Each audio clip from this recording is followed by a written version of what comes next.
অক্টোবরের ৩১ তারিখে স্ত্রীকে নিয়ে গিয়েছিলাম Banani Vidya Niketan school and college প্রাঙ্গণে গারো জাতিগোষ্ঠীর অন্যতম প্রধান ও বর্ণিল ঐতিহ্যবাহী উৎসব ওয়ানগালা উদযাপনে অংশগ্রহণ করতে। স্ত্রীকে নিয়ে বাইরে বের হওয়া খুব কমই হয়, তাই এবার তাকে নিয়েই এই উৎসবে যাওয়ার সিদ্ধান্ত নিয়েছিলাম। আসলে আরও আগেই বের হওয়া উচিত ছিল, কিন্তু বিলম্ব হয়ে গেল।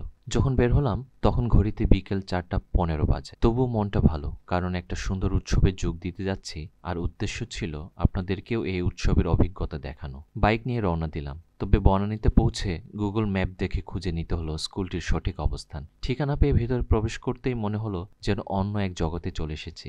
চারপাশে উৎসবের রং, মানুষের ভিড় আর অসংখ্য দোকানপাট, কোথাও খাবারের গন্ধ, কোথাও পোশাক গহনার প্রদর্শনী, যেন ছোট্ট একটা মেলা। এবার চলুন ওয়ানগালা উৎসব সম্পর্কে আপনাদের একটু ধারণা দেওয়ার চেষ্টা করি। ওয়ানগালা হলো গারো জাতিগোষ্ঠীর অন্যতম প্রধান এবং সবচেয়ে বর্ণিল উৎসব, যা মূলত ফসল তোলার পর দেবতা সালজংয়ের প্রতি কৃতজ্ঞতা জানানোর উদ্দেশ্যে পালিত হয়। সালজংকে গারোরা সূর্যদেব বা ফসলের দেবতা হিসেবে মানে এবং তার আশীর্বাদে ভালো ফসল হওয়ায় এই উৎসবকে ফসল উৎসব হিসেবেও ধরা হয়। অক্টোবর থেকে ডিসেম্বরের মধ্যে, বিশেষ করে নভেম্বর মাসে ধান কাটা শেষ হওয়ার পর গারো গ্রামগুলোতে ওয়ানগালার উচ্ছ্বাস ছড়িয়ে পড়ে। এই উৎসব ১ দিন থেকে ১০ দিন পর্যন্ত স্থায়ী হতে পারে, তবে বাংলাদেশে একদিনের উৎসব হয়ে থাকে।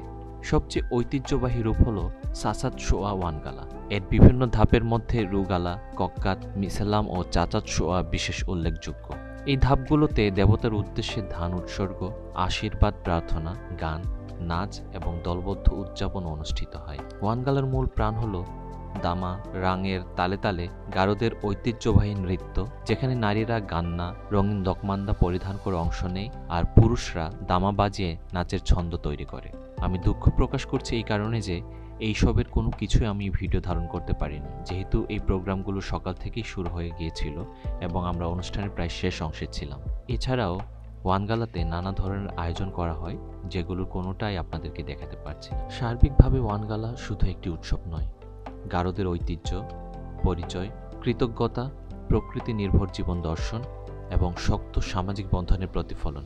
এটি প্রজন্ম থেকে প্রজন্মে গারো সংস্কৃতিকে জীবন্ত রাখে এবং তাদের সম্প্রদায়কে ঐক্যবদ্ধ করে।